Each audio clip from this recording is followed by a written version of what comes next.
Welcome back, Carlsbad friend. Welcome back to the fourth and last short educational video that was created with the sponsorship and support of the City of Carlsbad Sustainable Materials Management Division to inspire, empower, and support you in your waste reduction and sustainability journey at home and beyond.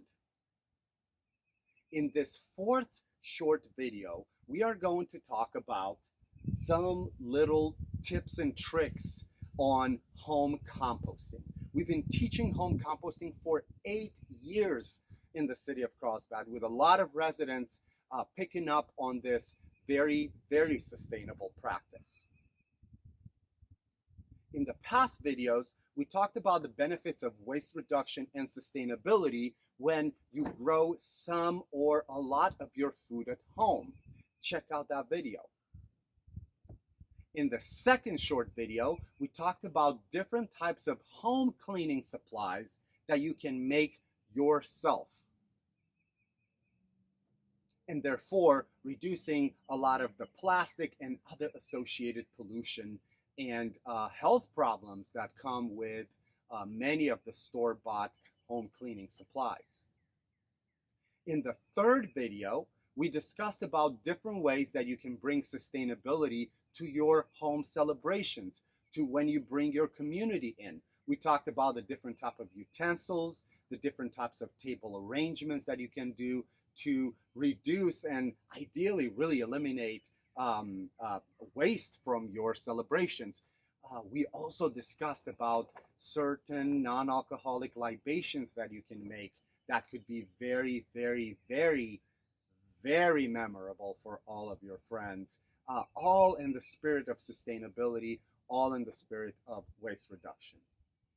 So in this fourth video, I wanted to invite you to learn a few short and really valuable things about home composting. Of course, you can always check out all of our workshops. There is one for sure coming up in May at the end of the month. Check out our website and you'll see the date and you can register. But I wanted to share just a few things that maybe are not even in the workshop sometime. So for example, one thing, and let me put this video camera a little bit lower, is that what we do here at our homestead is that we have a container like this where we basically put all the kitchen scraps that we have. Sometimes we fill this up in a few days, other times we fill it up in a week, other times in one day when we have celebrations with people that come to our place with the community.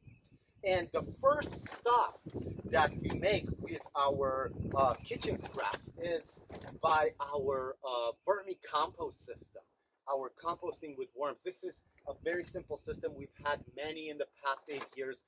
We really, really like this one. It's great for beginners because you can put it anywhere in your house. You can have it close by you in the kitchen. You can have it in the garage like we're having it. You can have it on a patio, a balcony. You just have to make sure that there's certain environmental conditions that you meet to be able to have this outdoors. But indoors is great. So we stop by it. We know that we have about 1.5 pounds of worms in here, and we know that they like banana peels and pineapple cleanings here. So we're adding a specific amount to not overwhelm them. Again, take the workshop if you want to learn a little bit more about that. We know that they love eggshells, for example. So we feed this system before we go to our yard composting system here. And this is a little bit different because we are on a homestead, so we afford from an aesthetic point of view and space point of view to have this kind of system. It's a four bin system. It can definitely be created with the type of system we have been recommending for 8 years via the Carlsbad Home Composting Program, the geo bins. So you could have 4 geo bins if you want to, or 3, or 2, and you'll see why I'm saying just 2. But here we use very simple hog panels and chicken wire with some T-posts, and we created this 4 different compartments. And there's 2 things that I'd like you to observe. That we have one here that says open, and we have one here that says working, no vacancy, keep out with red. So there's two things that you should understand. This one here is a batch compost. We had all the materials, we mixed them together, we piled them up, we watered them, and we started this compost system here. We turned it already a few times, and that's the point of the bin that's right next to it. We kept on going back and forth. So to learn a little bit about when is the timing, how to time your turning, again, I'm inviting you to take those composting workshops with us, or find a recording. So this one, I'm about to turn it and put it on fast forward for you, so you can kind of see how I do it, how I take pieces from layers from one side, putting it in the next door bin, watering, mixing a little bit, then keep on adding to it. And this one is open. And by open, it means that I can add things to it, okay? And there's also a rule to that. This is the type of system most people will have. This is an as-you-go compost. That means that you can add things to it whenever you have them, just like I'm having it right now. And there's some rules on how you do that, okay? Another thing, before I'm going to add this to the open compost here, I'd like to show you some tools that we use over here, and anybody could actually get them. I'm not going to say necessarily the name of a store, but it's a store where you can find a little bit more affordable tools, and there is one in the city right next to yours. So this is a pitchfork. This is a hay and straw pitchfork. I really like this. It's really easy to work with, really easy to move material. Then you'll need a rake, so you can kind of like rake around your systems. As I mentioned earlier, we afford to not be so super pleasing and aesthetic over here, so we don't always necessarily rake around. You can also get this kind of pitchfork. I've been using this for quite a long time. Same store, basically. It's a little bit heavier, a little bit smaller, as you can tell, and also the space.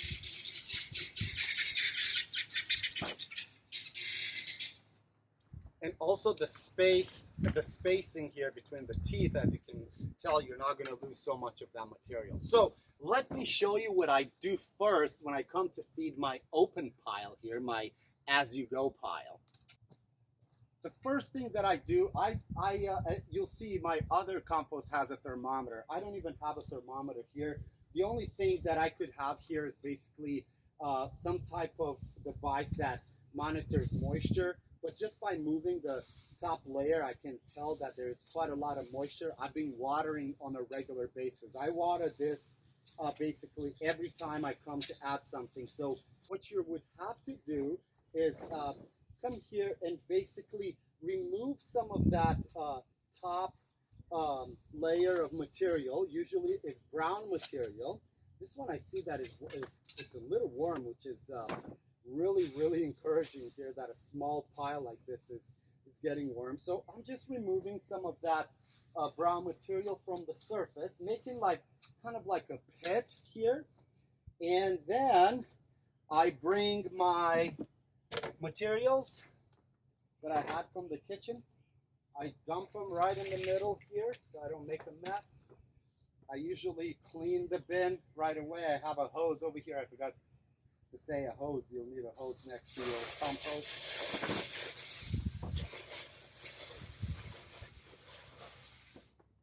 That way you get some moisture in there too. And then what you want to do is put some of this brown material back on, but kind of mix these two materials together. The kitchen scraps that are considered green material or nitrogen rich with the brown material that you always have to have on top of your compost, yard compost bin here. So as you can see, I'm taking a little bit more of the browns and I'm mixing the top in here. One big thing to understand is that you never want to just dump and run. You always want to do this. You always want to have this going on here. I do have some extra kitchen scraps that are on the top here. I never want to have any of those kitchen scraps at the top, okay? I'm going to water a little bit.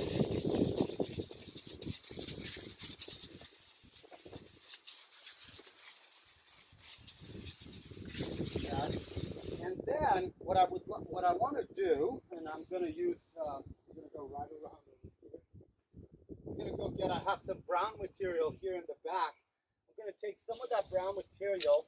Some of it is wet because we have some irrigation here, and I'm gonna add it right on top to make sure that I cover all of that, you know, any of the kitchen scraps that I mixed and might be to the surface. And the main reason for that is because you don't want to have anything showing up for any animals and insects and such to come and want to make their home over there.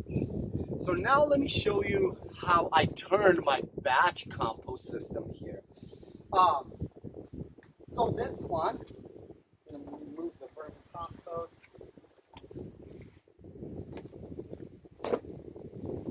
This one here, I started this, it's been about 3 weeks.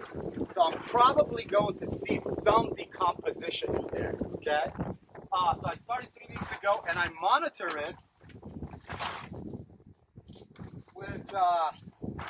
with compost pile thermometers. They have these long prongs and really cool. This one has, you know, color coded. It says hot, active, and warm.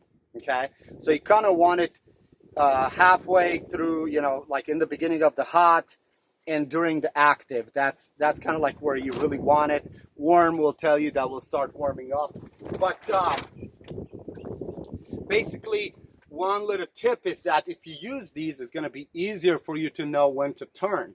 When you monitor the pile, you can see what the temperature is, and you'll see, and usually put it in the middle of the pile, and you'll see that it keeps this constant temperature. It gets to like the hottest, right? So let's say one day you see 100, then you see 110, then you see 120, then you see 130, and then you come the next day and it's there still at 130. You come the day after, still at 130. And then the day after that, it's starting to go down from 130 down. That's when you want to turn. So it's perfect because this is giving you perfect turning versus then, let's say, saying, I'm going to turn it once a week. Okay. So that's why this is a very good tool. So I'm about to go and turn the compost right now, and I'm going to show you how in a hyperlapse. It would be so amazing if you can see close by here, there's all kinds of mushrooms. So fungus is working inside of this, in this pile, which means that there is really beautiful decomposition happening. Also, it could also mean that we have a little bit too much water. But that's, again, that's some details that sometimes we discuss during the home composting workshop. Sometimes, you know, we just like briefly talk about them as a, it's never a problem really, especially because I am turning it right now, okay? So one thing that I wanted you, hopefully you saw in my hyperlapse, is that when I took everything from the top, which is basically pretty much is pretty dry, I'm putting it at the bottom, right? So now all of that is going to be at the bottom. And as you will see, what I'm taking kind of like from the middle, I'm going to put it towards the ends. There's all kinds of amazing microorganisms in there. They're just going to go and work. They're going to go towards the middle of the pile now and decompose some of the things that didn't get decomposed before. So you're probably even going to see some steam here.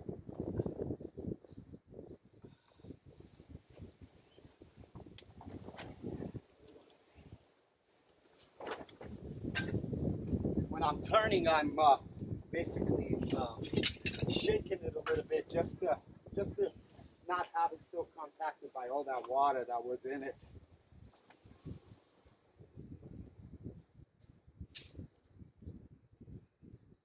And as I said, this I should have said it. This pitchfork, it's actually picking up pretty big pieces here, so it's going to be a little bit harder to lift up. So the other pitchfork may be easier for people that you know, might have like back problems or shoulder problems or anything like that. So I'm pretty strong being on the homestead all the time, moving material, so I'm able to do some of this work like this.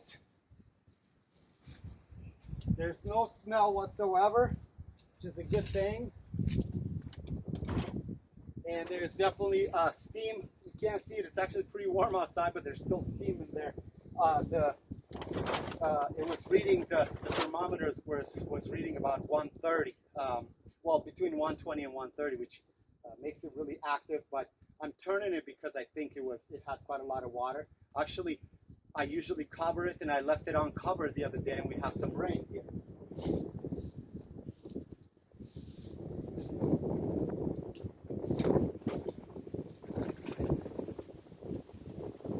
Enjoyed the rest of the Hyperlapse, and I'm going to share with you a few more ideas once I'm done with this turn.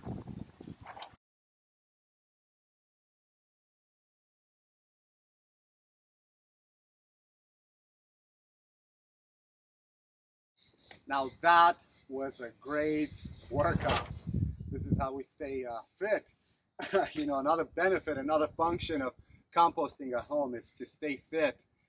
Just like Lucian here, I really love doing this. So I hope you noticed that I did not water this pile that much, and that's because I looked at the consistency and it was very wet from a rain we had probably like a few days ago. So it was pretty wet, and I'm just not even going to cover it right now. I'm gonna basically let it do its thing. Decomposition is gonna start again. So here are the last two things that I'm gonna do. I'm going to put these beautiful thermometers back in. I'm going to do, let me see. This pile was actually as tall as the structure when we first started, and now it reduced quite a lot. So there's a lot of activity in there. I'm going to put these two kind of like towards the middle at an angle towards the middle of the pile. That's where we know most of the activity is going to happen. It's also going to tell us if sometimes if it's too hot, it will also mean that we don't have that much activity, decomposing activity, when it's very, very hot. That means we may have too much nitrogen in there, or it's actually very compacted. So there's quite a lot to talk about that, but I put my thermometers, and then I get my sign here. Another thing that we do at this homestead is we put the date of the last turn, and I forgot my my marker, but that's what this was scratched here. We've turned it. This is the third time we're turning this pile. We actually had to troubleshoot it the first time we turned it, so that's why, you know, we would consider this the second turn. Anyway, this is compost. Now let me take you to my garden so I can show you the final product and what this type of compost is able to do to vegetable production. This is the result of home composting. We are using our home compost to make compost extracts, which is very simple. It's just basically a mixture of water and compost. And we also make compost teas. Those are the only things that we use to fertilize, and also the compost to build the soil further for this type of vegetable production. We have radishes, peas, carrots, beets, onions, spinach, leafy green salad, more radishes, more carrots, a lot of biodiversity. We have biodiversity in the ground, in the soil, that comes from our compost, and biodiversity above. And that kind of compost also makes this food way more nutrient rich and nutrient packed. This is not force-fed food. This is using home compost. We are feeding the soil. So at your house, you can do the same thing. You can feed your soil with your compost that you make at home, which is the best kind of compost that you can use in growing your food.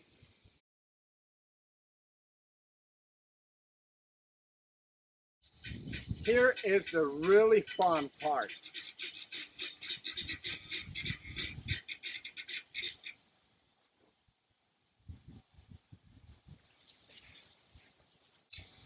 Not only that we produce for ourselves with the home composting system, but we also take it to the local market. So I invite you to support local farmers that also compost on their site. Mhm. I wonder, where am I going to put this?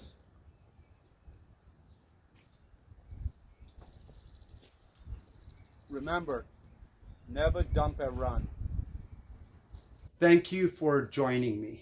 Thank you for joining me in this journey, in this 4 short video series sponsored and supported by the City of Carlsbad Sustainable Materials Management Division. Thank you for learning with me, and I want to wish you happy Earth Month 2022. Happy Earth Day every day. I hope you celebrate every day of your life. Do it for yourself. Do it for these guys. Let's really do it. Thank you so much.